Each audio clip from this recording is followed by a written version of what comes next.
Hey guys, I'm Richard Fitzgerald. This is Dubai Works, where we interview the business leaders making a difference in this great city.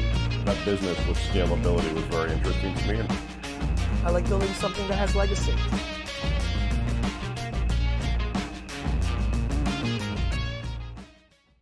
Welcome back to another episode of Dubai Works Business Podcast.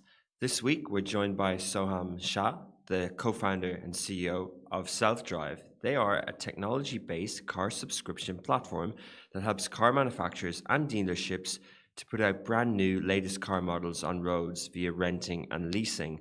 So today on the show, we're going to talk about how Soham and his co-founder and his team came up with Selfdrive, the company's growth post-COVID-19, the category, the industry, and also how Selfdrive have expanded across the region and their future plans.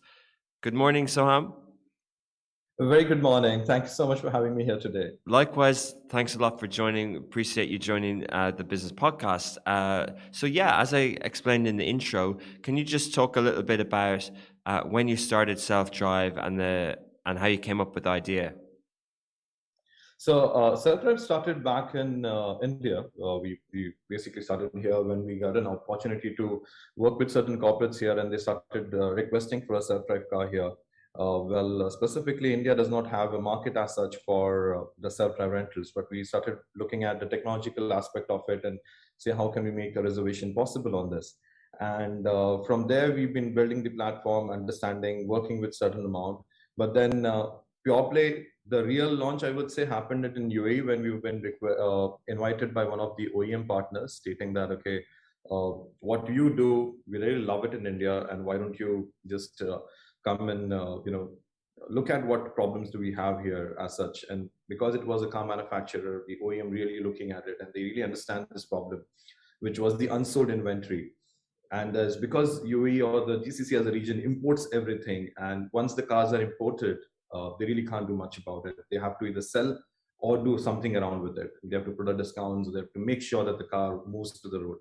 And I would say it was a very futuristic guy who really understood then back in 2014, 2015, that he said, why don't you guys just walk in onto Dubai? So it was an invite for us in UAE. So we went, we packed our bags, we came in, we saw that. And I remember my first visit to UAE was directly going to the yard in the peaks, summers of June, and then said, okay, here's the parking lot, and you have these all cars that are only imported. And they're like, okay, what do we do with this? And what's the problem? Then he's like, we want to put this cars on road, and how? And we are looking for a non-brand agnostic platform, which basically would help dealers to add a independent vertical or a revenue, and the customers to really get a dealer certified vehicles. And that's where it all started coming. So we built the whole platform from there. And that's what we help currently. Is we've got around 18 car manufacturers working with us, close to 55 dealerships across UAE right now. Okay, on board sign up with us, and that's where the whole platform started. This is how it is. Okay, amazing. I'll ask a few more questions around that, but just to understand. So typically, the car industry would have dealers, and the consumer purchasing a car would go to a dealer. If a consumer wants to rent or lease a car, they don't typically go to a dealer. They might go to a rental or car leasing company. It looks like what you are empowering the dealerships is to almost have their own rental and leasing service as well via an app. Is that correct? Correct. So we have two segments of the platform what we built over a period. So one is the B2C, which is a direct-to-consumer platform, which is the selfdrive.ae, and which we have been exponentially seeing a growth on. The other what we built was a dealer network plugin, which basically plugs all the dealerships into one consortium for them to host their own cars and look at what they want to start in case they want. So a dealership primarily is meant to sell cars, but they never looked at it from a perspective that, okay, what do we do? And why does this problem exist? Now, let me just rewind and go back to it. Where does the problem really exist? Is not all the dealers or not all the models of the cars really sell. You can have a sell for a top line or a low line, probably a mid line. But then there are certain trim levels that will never sell. And that was a major problem for all the dealerships across the country and across all the brands practically.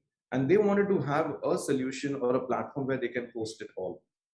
And that's where it started to say that, okay, can we have an integrated solutions for this, and let the consumers go in for. So now what happens is, when a consumer or a customer looks at from a standpoint, basically comes at, okay, the cars are well maintained because it comes directly. 99% of the fleet is brand new, because the dealer doesn't want to have the whole life cycle of the cars being kept like the car rental companies do. They want, because they buy the assets, there are finance charges attached to it. Then there are other charges of the operation and everything. Here, the tech is ready. They don't need to reinvent the whole wheel. Everything has been provided by us. All they need to do is manage the operations, which they already have. So they have the drivers, they have the washing bay, they have the maintenance, they have the insurance. They can also have accident repair. They also have a 24/7 roadside assistance. So all the elements required to fulfill a leasing or a renting company already existed. So we are trying to monetize it and help them grow at a scale, because they have the appetite to even scale, because they are importing these many vehicles. They have a genuine problem. The cars are standing, just getting depreciated. How many times we see an ad, it's a 0 kilometer or a 15 kilometer driven 2021 or 2020 model. That's all unsold stock. And these unsold stocks started moving down to our platform. So that's where the problem lied. That's where we found a solution, and that's where we are today. Okay, so when did it start in India? You mentioned 2014, India, 2015 in Japan. So the India story basically started building the platform when, as I said, we started getting a request coming in from certain corporates that we were earlier doing the chauffeur-driven side of it. So it started back in 2011, to be precise, when we started doing the Selfdrive.in concept wherein here. But the platform was very naive. It was just a reservation engine as such. We never built any of the modules there. We wanted to build the first company to have these infrastructure rated for India. It was a custom built system, because India was a different market. We couldn't just take a copy paste from a US business model and just say, okay, we're doing it better. No, we had to do it from the scratch, which we did it as per the Indian, the law of the land and everything. We went through all of that. But what it taught us was speed and scale to do it. That really helped us in UAE. Okay, and just a little bit about India. So it's obviously a massive country with many different territories and huge population. What city did you launch in, and how did you expand? And did you see, the UAE as just another sort of territory expansion, or was it a completely different market entry? So we started back in a place called as Pune, which is around 175 kilometers from Bombay. That's the native place what we started from. So the next immediate expansion what we had was in Bombay, and then we went to Goa, which is the famous tourist place for there are a lot of people, international travelers coming in. Then we moved to the north, which is Delhi, which is the capital of India, and there's around 200 kilometers away, it's called Chandigarh. So these are certain of the cities that we launched in, but we had a lot of we faced a lot of restriction while expanding, because we wanted to be asset light and we wanted to expand by large. But when we started with the first company to start anyway, so there's zero question of we trying to aggregate anyone. Automotive guys really didn't understand it that time. I'm talking 2011, 2012. There were no companies as such there. The first company to compete with us came in practically in 2015. So till that time, we were educating the crowd and we were still working. So it was very hard times, difficult times, I would say, to really understand why would it. So we changed our focus to international market as such. So in India, though we were in India and these cities what we expanded to, we were still comparing, serving international crowd inbound. We were not really doing the local population here, because people don't still understand. But why would you rent a car and drive it yourself? It's kind of the infrastructure or the traffic jams what you get in here, and why would you do that anyway? So a lot of people didn't really understand it. So we didn't waste our time in convincing them, why you should do it. But then we focused ourselves into inbound, because India is massively has a good population, and we are spread all over the world, and hence Indians come back to India every vacation, whatever happens in. And there are also corporates that are there coming inbound for projects. So that really helps us to sustain the company over a period of time. UAE, by and large, for us was a new playground completely. I wouldn't say the systems were ready. We did actually spend in close to a year after we decided to, yes, that we are going to move to, and expand into UAE shores. We built everything from the scratch, ground up for the UAE market. I guess that has been the success story, and the recipe for us is because we have not just done a copy paste mechanics of our systems. we've really gone to the root cause of what people would want to have it there, and then built around it. And that's where UAE has been a different market. India has been a very different market for us. Interesting. Yeah, there's so much to talk about. I think what you described was when you're a bit ahead of your times, you've got something that's on paper a really good solution to a problem, but there's an awareness challenge and then a behavior challenge as well. And then that's the kind of negative of being a first mover, isn't it? But because yes, you have a clean market to go after, but actually if people enter later, you've already done a lot of the awareness and things like that. So 10, 12 years on, how is Selfdrive's presence in India now versus, are you still doing the inbound market, or are people more aware of this solution and are they using it? And are they still a little bit behind for different reasons, the UAE? India market after COVID has been actually consolidated. The reason for it is we have massive amount of taxes that have been increased, and it now a lot of it does not make any financial viable sense to rent it. So we are also into leasing. So we've got a leasing product which is going super strong. We're still working with, so we've improved our presence into the car manufacturing and leasing territory. We are now expanding into other cities out here. So that's the plan out here post-COVID for India. From the UAE standpoint, our focus by large has now been into the GCC expansion.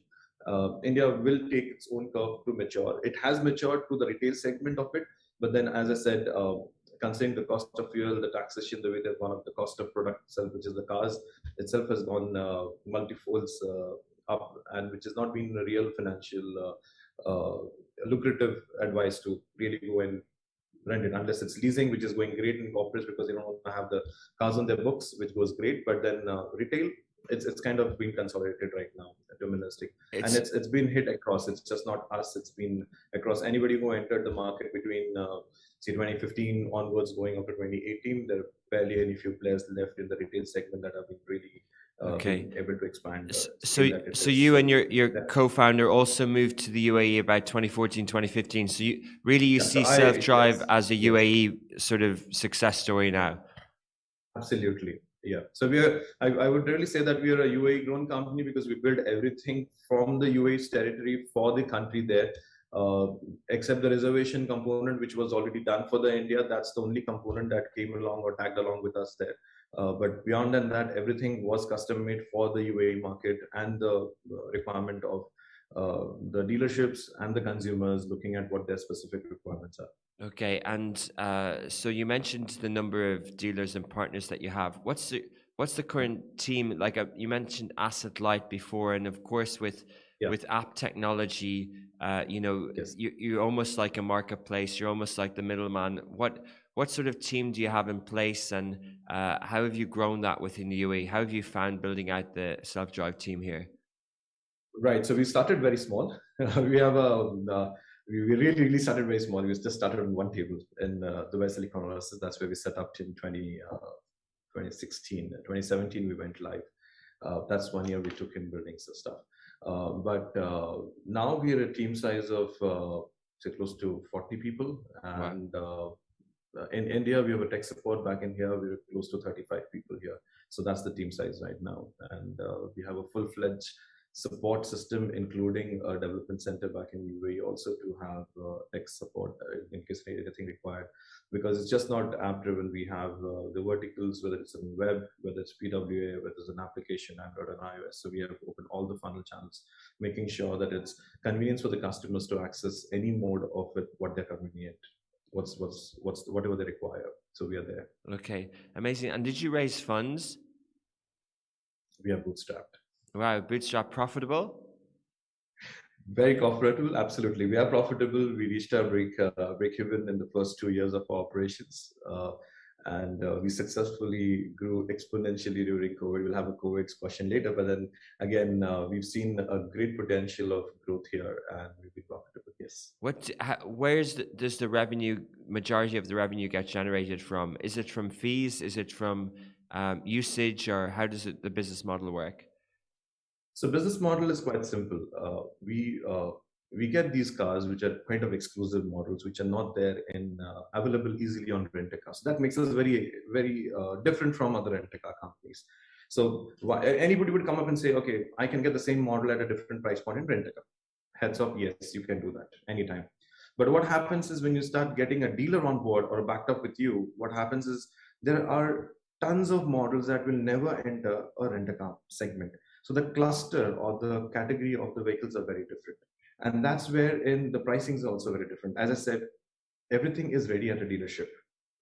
That means the OPEX and the CAPEX requirement to run that kind of an operation is absolutely nearly close to zero because it already existed there with them. Having said that, there are no finance charges, there are no other fees of running multiple counters, which typically other franchisees or rent-a-car would have.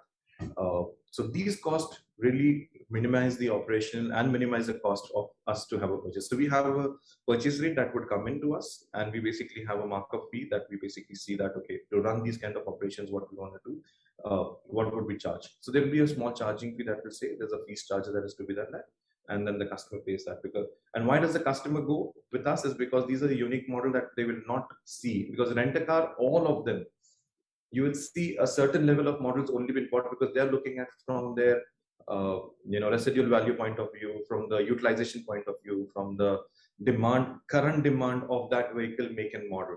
But they're not really flexible of trying and experimenting to new car models or trying and experimenting towards, say, a crossover, say a hybrid version, even going up to an EV. So we are the first companies in 2017 to launch EVs in the UAE market. So the platform is also used by car manufacturers and dealerships to test models to see what is the market acceptance on these models. Can they go in the fleet segment? Can they go on the consumer segment? So there's a lot of analysis that goes, the data science that goes behind making it successful for a model, for a car maker to say, okay, this is great. Now we need to order more cars or import more cars on this segment or this these trim levels. So they all work on our platform for that matter. Okay, and so just specifically, sorry about the business model. So from a B2C point of view, there would be a rental fee. From a B2B point of view, is there a hosting fee to have the inventory on your app, or how does it work? No, we don't charge any hosting fee. It's completely free for the suppliers to come on board. We give them a complete end-to-end integrated solutions. We also have our own built payment gateway and architecture. So we built it from the scratch for us. Wow. I'll throw in some light on that. What does it mean? As I'm of an opinion that you can't just take an e-commerce payment architecture and just throw into a service industry and say that, hey, listen, it works. It actually doesn't work. A lot of people in businesses would fail in case they don't really understand why is their business failing. Is not also because they don't really have a payment architecture of their own. They want to go in and cut short the wheel by taking in the existing infrastructure and say, okay, this is what it is. But we, over a period of years of our experience, we realized very strongly that we need to have our own infrastructure for these things to go through. It also helps us in having these dealers on board, because end-to-end integration is super important for these, because it's all online driven, it's all cards driven processes. So we have that really helps in. So onboarding process is completely complimentary for the dealerships. We only charge the customer a small nominal fee.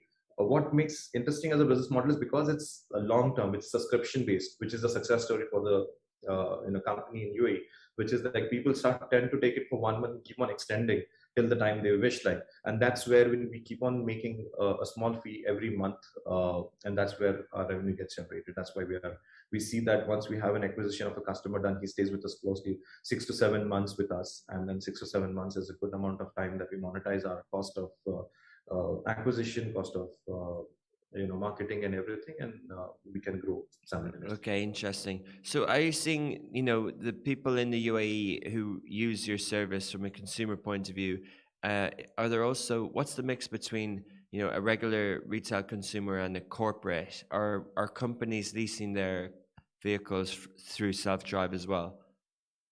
Okay, I'll take you to a product mix what we built. There's an interesting thing that we did in a couple of years after launching UAE is we building products for every target market. What does it mean? So we have something called as express reservation, which is basically daily, weekly. That's moreover targets towards the tourist population, that is the inbound population, who are looking in for very, very short-term requirements. That's basically only daily, weekly requirements that any rent-a-car would do, but we also do that same. Then we have micro lease, which basically is 1 month to 12-month segment. Now, this is targeted over towards majorly expat population who are in the UAE. You've just imagine you and me entering into UAE, you would surely have an insight. We didn't go and buy the first car immediately. We took in probably a year or two to settle in, understand the laws, understand everything, and then take that bet of having the first car that we want to have in UAE. Now that's the target market. What we paint the pain point for the people. That is, okay, what happens when you enter UAE? You've got a first job. You need to have the mobility immediately from day one. Is the first is your house and second is your car. That's what two requirements. It basic turns into a basic necessity immediately. So then we have the expat population that is for micro lease. That's one of the highest revenue generation for the company today. Then we launched in something called as digital leasing, which is a very, very new innovative product what we built. We wanted to cut short the timing of leasing, whether it's an industry. So we're the first company to also open doors to individuals. Before this, because we had the dealer network backup, it was very easy for us to do that. Before this, if you want to go down to any leasing company and say that, hey, listen, I don't want to buy, I don't want to have a car loan, but I want to lease a vehicle. I'm a serious customer. I want to take it for 2-3 years. They might not entertain you if your company is not registered with them. And it used to be a super difficult. They were turning around a lot of customers back. We had this understanding from the dealer data, from the data network. What we already had, we were researching all the data science and looking at what is the footfall of the dealership, why they're turning around, how many people were getting approved for the loans. And similar to the case study, if you're new to the UAE, you may not have your Etihad bureau been set. Hence, you will not have a credit worthiness, and hence you will not get a car loan approved. Now, that's where we identified a pocket that was super interesting for us to say, okay, how can we turn this around? And we build a product around using a tech. So we said, we went to the drawing board. We had a lot of, going back and forth with options and all. But then what we created was the first digital architecture. We called it as Lease Pro. Now, what Lease Pro does is giving you the option of registering a brand new car exclusively for you. You can select the trim level. You can select the color, everything as a customer. And you can take it between 1 year, 2 years, and 3 years. Now, how does this work is earlier, in the old school manner, it used to take you around, historically, 25 days to 45 days, depending on the company that you're dealing with and the credit worthiness that they have it with the dealership and the documents of the company for you to get an approval of the vehicle. We cut short that time to 7 days. And we use data. We use other options of eligibility criteria check for an individual as well as corporates to reduce the time to 7 days. So now, from the time you make a reservation online under the Lease Pro category, you get a brand new vehicle registered for you, compliance completed within 2 days of time. Dealership gets the approval on that lines, and the dealership registers the car and keeps it ready on the 7th day, where you can walk to the dealership, take the delivery of the car from the same bay that you would have got your brand new personal car being delivered. Interesting. So these are some of the differentiators, largely what we've created in the market today. Okay, amazing. So just moving on a little bit from that, because it really does sound like a success story. You've built it yourself, and it's obviously still a tech platform, and you've created a good few differentiators as well. It's a good few years in, but in sort of 2 years ago, March, April 2020, the pandemic happened. Most people were off the road for a few months. What happened Selfdrive then, and what decisions did you make? I remember those dates precisely. 24th, we went into partial lockdown. 4th April, we went to 100% lockdown. I remember these dates very well because we and our team were practically figuring it out like all the others. Like, we don't know, nobody has gone through this. No experience would ever teach you what to do and what decisions to take. But having said that, we actually decided to do a decision of wait and watch. We didn't hit the panic button. We said that, okay, fine. Two things I remember we took a decision on was, first, we asked, so our phones were buzzing with clients wanting to return the cars. we did a simple maths. We had paid an X amount to acquire these customers, which is a cost of acquisition. If these all cars come back, anyways, we're going to be going back to zero. Like all the other companies thought about it, it's inevitable. It's going to go back to zero. We did a maths in case we let them keep these cars, and they said, okay, let them do it for 1 month. In case the lockdown extends it for more than a month, this is a capacity of capex that we will be able to bear it. In case they don't use it, they are not able to drive it. No problem. Let them keep it. We'll not charge them, which is fair. You can't drive it. We're not charging you for it, but let's not lose the customers. That was a complete decisions taken aback by saying, okay, we are ready to spend in case our dealer network doesn't support us. This was a decision taken by us as the company, as founders. We said, we'll look into the factor that, okay, how do we manage the cash flow? How would we manage the funds? Everything. But let's not lose the customers at day one. I remember we took this decision. So 4th went to the complete lockdown. The 6th, we took the decision of starting offering to the customers not to return the cars and will not charge them. We were down only by barely less than 10% of the total fleet size that really got back. That was because of the 2 days of decision making that we took in. Other than that, all the customers did keep the cars with them. We got the dealership, we spoke out with them. Certain dealerships did support us, stating that it is fair. We don't want the cars back. We are happy. We'll work out what happens for a 1 month. And some of them we did not. He said we want the cars back. They had certain permissions from the RTA that okay, they can pick the cars from the customers then, which they did, which we had no problem. But then from where the hybrid versions, some of the dealers, we paid it from our pockets and said let the cars stand there. Interestingly, what happened is the lockdown 100% only lasted for 1 month, which is 30 days. After this, it again went for a partial reopening, which was 15 days, and again it reopened 100%. We didn't lose customers. The customers, 98% of them stayed with us, and everybody felt really supported as a supplier. So that created enough of us to explode in terms of our referral program that we created, and they referred so many customers that we actually grew by 380% post-COVID between July and the next year. So within that 12 months, we practically grew 380% of that. What also happened in post-COVID is buying a car become the last thing on the checklist. Because when uncertainty hits you, asset or depreciating asset is the last thing anybody would like to have in the checkbox. So they want to have everything immediately on the mobility. So we were the beneficiary side of the COVID as a company, where we understood that people are not going to be buying cars. Dealers understood it very quickly that, okay, they're not going to be, for them to come back to the pre-COVID levels is practically 21, 22 right now. Some of the dealerships are claiming that, okay, they are now at the pre-COVID levels. But then for us and them, both of us quickly realized that it makes a lot of sense for, to exponentially grow and use the fleet that would not be selling now. And we took that benefit that made us the largest tech platform in the country today.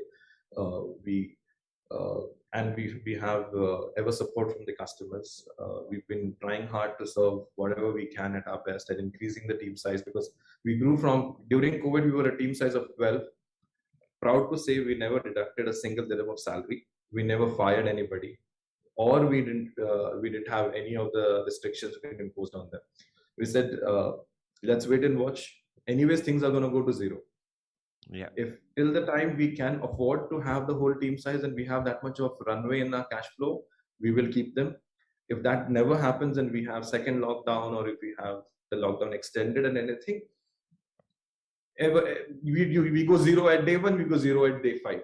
It doesn't really matter. So that was the decisions. That was the whole, the story of COVID and how we managed it. Well managed, well done, and it's nice to hear of a company that thrived through COVID by level-headed thinking and decision making. So congratulations on that. It's good to hear. Thanks for sharing, and to grow so well out of that as well, because clearly, your business is driving cars or people being on the road, and that's not the events business, but clearly you were impacted, especially during those months.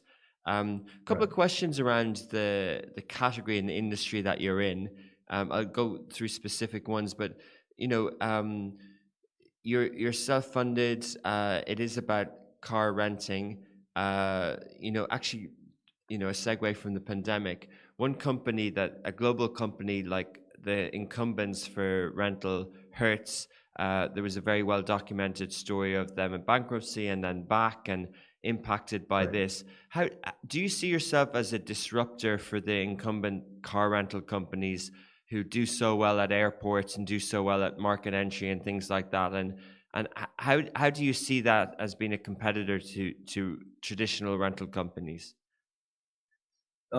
Yes, we are in a segment-wise. Yes, we are disrupting them because their primary majorly focus lies into clusters, which is daily, weekly. That's what's happened majorly at the airport, and they're close to. This is my understanding. The majority of the business comes from the airport, which is the inbound customer base. Their focus was never to look at the local population or serve the expat audience, or go into subscription, or they have the leasing, but they're only doing B2B leasing by much. Yeah. Individual leasing was not their purpose. So we created segments, we understood where the loops were, and we tried to fill up those loops there.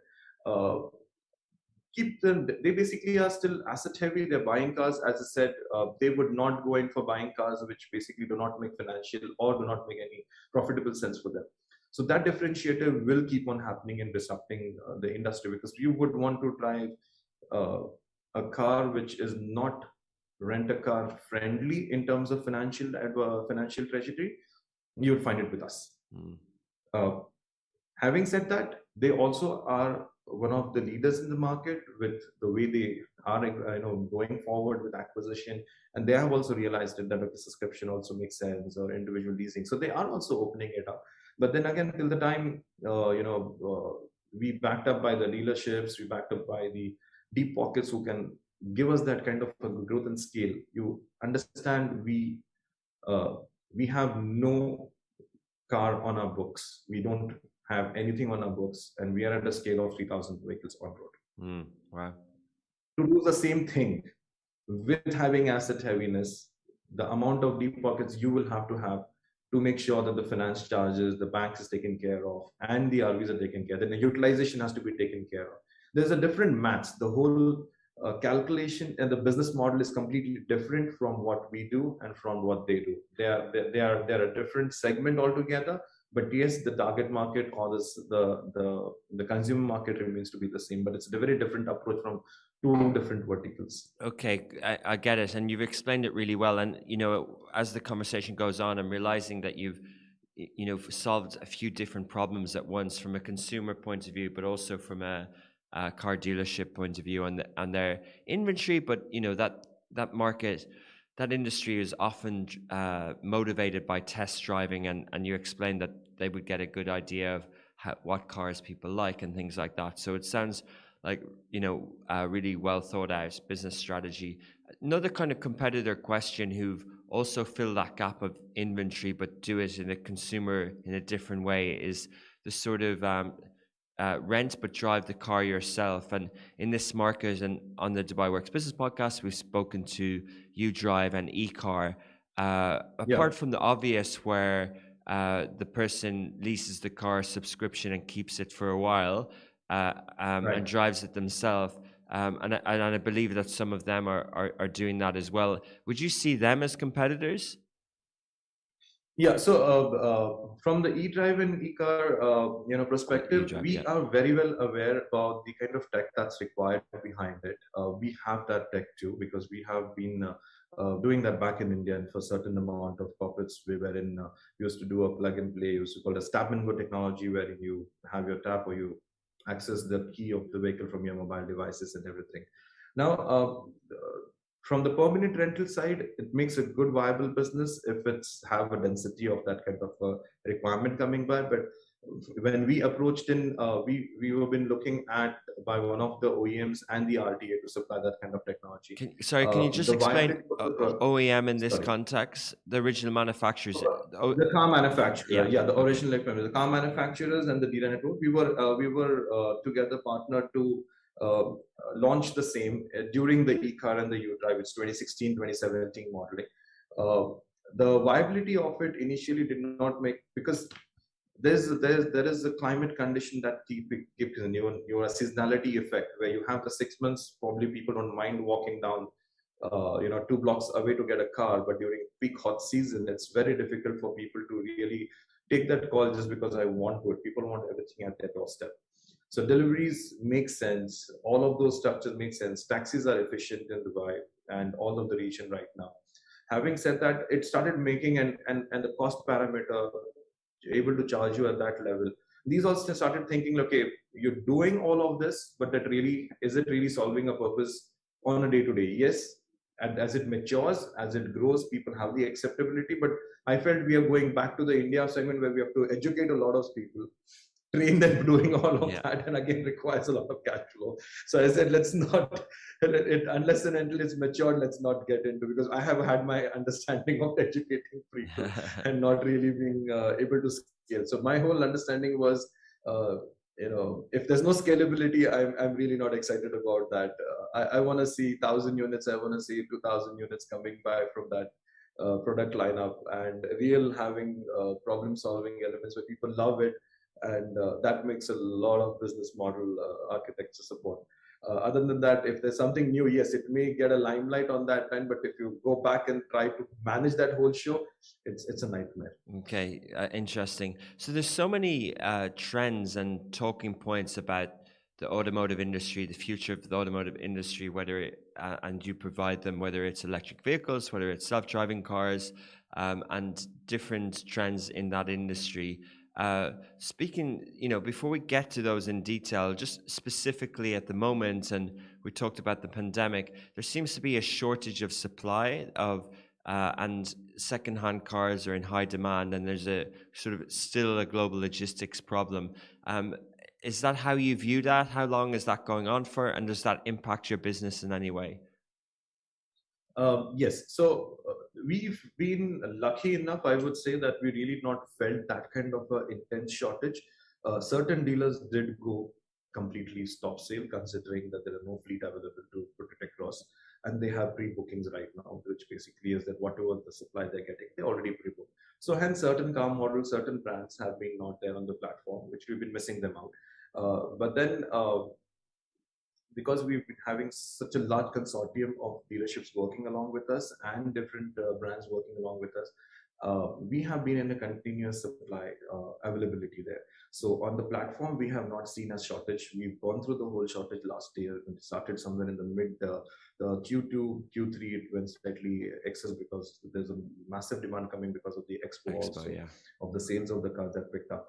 But then having said that, we have been lucky enough not to really, because we've been dealing with everyone in the market that's positive potential, sees a value proposition offered by Selfdrive. And having said that, no matter what happens, even if there are, say, about 500 cars or 200 cars coming in, they'll still keep 10-20% of that aside. And we already have been acquired kind of 2,000, last year we were at 2,200 cars.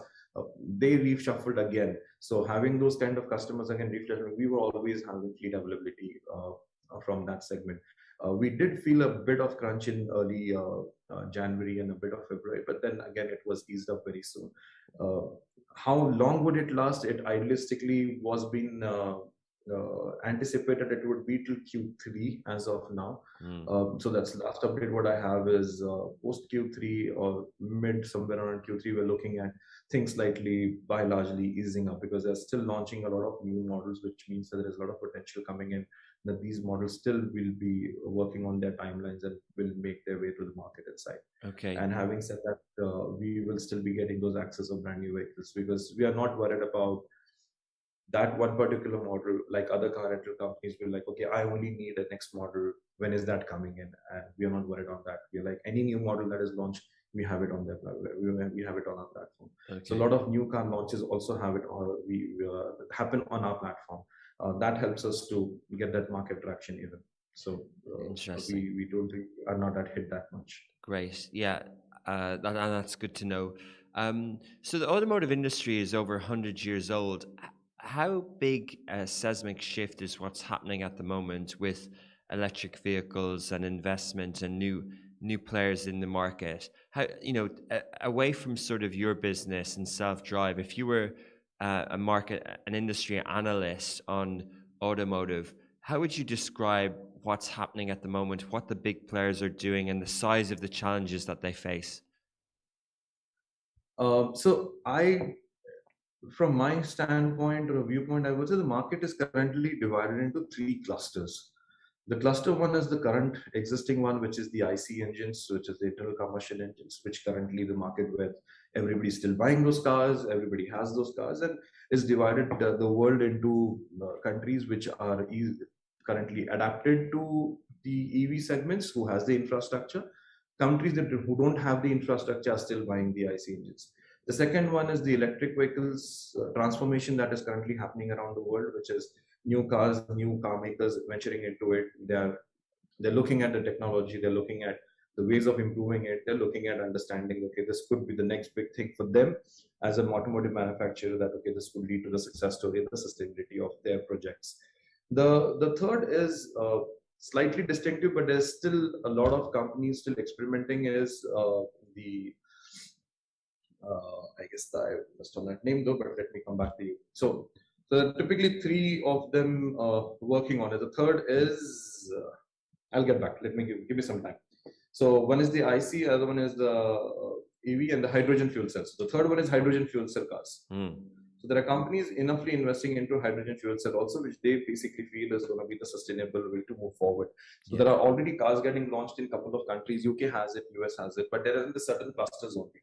So it's going to be time wherein we are going to have these three from an elongated period of time, depending on the countries, the regulations, and the adaptability, what we see from different countries, and how far are they ready to move into the transition from IC to the EVs or to fuel cell. Now, between fuel cell and EVs, they're currently between a slightly, EV has its lead though, but on certain segments, analysts do believe that EVs are neither that great cleaner, and it requires enough of same amount of production capacity, or the same amount of not carbon neutral, real carbon neutral, that is going in making all of that. Having said that, hydrogen fuel cell for a lot of companies still makes sense on those lines. So how would it move forward? I see a hybrid version coming in, like Toyota has approached, making all of their, majority of the segments now, existing segments are now offered in hybrid also. Hyundai has done the same thing a bit on certain models. So it's like, okay, take a test of it, feel how you like it. It gives fuel economy, the fuel prices are going up. So have a certain level of adaptability or acceptance there. And then infrastructure matters, because people, it's not the real cost of anxiety of people really having it. I really don't have an understanding that why people are so insanely crazy about anxiety of the range, because you have a gauge, even in the fuel, you see it going down to E, or there's a light stating that you're running low on fuel. Of course, you're going to pull over and get it refueled, or you're going to be going down to electric charging station and putting it to charge. So it's, I mean, is it really that common sense don't exist? That's what people are really saying, that if what in case we run out of charge? That's kind of a question, doesn't really make sense. The issue out here is the sustainability of availability of those charges and the infrastructure, where the amount of time it requires to really put it. We done a test run on EVs, where we launched EVs in the UAE market, and our experience was none of it actually happened. None of the guys really ran on a Chexide road without a charge and called us a backup stating that, okay, you run Chexide road and the car is run out of charge. That never did happen. So questions that are being populated in the media are slightly very different. On the segment is, again, as I said, acceptability will be purely driven by the law of the land and the infrastructure that the government is ready to provide it. Other than that, car manufacturers will keep on innovating depending on where the market trends and demand, they see the numbers going in, and there would be a lot of new projects also going at launch, because the technology on the EV still is yet to come to a mature stage. It's still innovating. They're still figuring it out. I mean, Lucid is doing something different, where Tesla is doing something different in the battery technology, where VW or the BMW or the other car manufacturers on the old school network are coming up with a different technology altogether. So there are all innovative hubs getting created in a very different manner. very difficult to say which one is leading the way. Numbers can say that, okay, EV Tesla is the leader there, but in other ways, it's very difficult to say that, oh, these guys will not lead because they understand. But one thing very interesting that came up is the new age companies that are coming in automotive, which is whether it's Rivian, whether it is Tesla, whether it's Lucid or any other company that are coming in, they made the whole car in center with a mind of an understanding of building it ground up from a battery tech. Whereas the others are already inside the IC engines and they have a different kind of a mindset. So if you look the way the cars are also made, they're very different. You have a frunk, whereas the others who are existing car manufacturers will not have a frunk in the front. They are losing out on frunk, but the frunk is only for the namesake. Yeah. So from the space standpoint, how are they packaging it? Everything is very different. So it's going to be interesting time to see adaptability of people. I don't see anything unless they still don't keep on getting cost at a ridiculous value. And if it costs higher, it again is going to be coming to renting and leasing segment, because that's going to be our job to make it more affordable and make it more accessible to the mass market.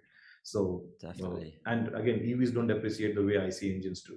Oh, interesting. Well, thank you for sharing fountain of knowledge on the topic. Appreciate that. And clearly there's a lot of market knowledge and information, still to be shared, and there's a lot of way to go on this as well, on the technology side as well. But good to know. So we're running out of time, but I want to ask about your future plans. So Selfdrive is currently operating in the UAE and Bahrain, in Oman, but you're expanding to Bahrain, Qatar, Kuwait, Saudi, and then your future plans for UK and Europe. Why those territories, and how do you see the future expansion? We strategically moved out once we had the UAE confidence, and these are the segments where the OEMs want us to specifically go. Okay. So we are talking now to them with understanding where their pain points lies into, and they say, hey, listen, we have a dealer here, we have these countries that we want you to cover it, and that's where we are just going with the flow. We are looking at the market potential there. We're looking at the dealer supply chain, because it's super important for us to have the dealer supply chain intact. Other than that, the platform is just a platform, and we need to have a collaborative understanding of the same. These GCC markets make a very sensible access point for us, considering the success story what we've already seen it in UAE. The next move to the Europe undoubtedly comes because we see a potential there in the markets similar to what we saw it in the UAE segment there, and we have the OEM supporting us there, where they say that, okay, we need you there. When are you going to next launch it? So we already are in talks with the dealers out there in UK and in Europe, certain parts of it. As a technology company, we are able to move fast because we have created these products for the consumers, for the dealer networks. These kind of techs are already ready for us. Now we just need to probably figure it out. If they are, what kind of a product is more suitable for the UK markets, and we just edit those and then fire it up there. So as a tech company, our job is to make sure that we are able to access larger markets and give that taste of success to them too, where consumers are able to do it, able to have that access to the dealer network, which we never had it in date. Amazing. It'll be great to see a UAE company expand into those markets, and especially out of Dubai. So Soham, we're out of time as well now, so thank you so much for your time. We'll follow Selfdrive in the future, and very well done, and best of luck with all the success. Thank you so much. Thank you. It was a great pleasure meeting you and having a good chat with you today here. Good to chat. Take care, and Ramadan Kareem.